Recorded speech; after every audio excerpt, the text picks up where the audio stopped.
So here's my favorite exfoliant for every day. It's Dermalogica's Daily Microfoliant. It's super gentle enough to use every day unless you have broken skin. That would be like active breakouts or lesions, or if you have super oozy eczema spots on your face. I know that sounds gross.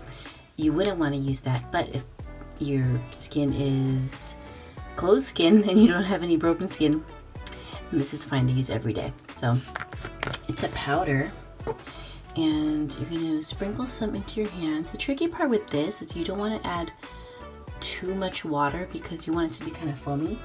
If you do add too much water, then just add more powder, but then you want to make sure that it's not too pasty. So I got my foam, and I'm just going to add a couple drops of water. I don't know the exact ratio, but just add a little bit. I mean, I know not everyone has a water bottle, square bottle like this, but you would just go put your hand under the sink and slowly add. See that? Oh, that's way too dry. So I'm gonna add a couple more drops. Could be because we want the consistency to be kind of foamy. I love this product because it's a physical and physical and chemical exfoliation. Physical meaning you can kind of feel little beads. Those come from Rice Bran. And also it's chemical. It has papain that comes from papaya that helps eat up the dead skin cells, and it has salicylic acid, which also helps resurface the skin and eat up dead skin cells. So let me add a little bit more powder actually. You're gonna have to play around with it, and it might be a little bit too much powder. Play around with it and see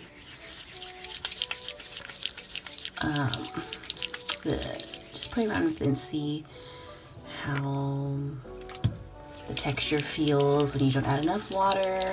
It should still feel gritty, but this is still a little bit too dry, so I'm gonna add a little bit more water. You should see little foamy bubbles, kind of like that. My favorite way to use this, so you would use it after your cleanser, or I love combining it with the cleanser because that saves me a step. So if you want to combine it with your cleanser, you can use any cleanser. So you would mix up the Daily Microfoliant first. See how those little bubbles? Mix it up first and then add your cleanser in. Right now I'm using Hale and Hush Quiet Wash. It's good for sensitive skin. So add a pump. Oops, it was closed. There you go. So add a pump of whatever cleanser after you mix the Daily Microfoliant, and then you're able to clean your skin as usual.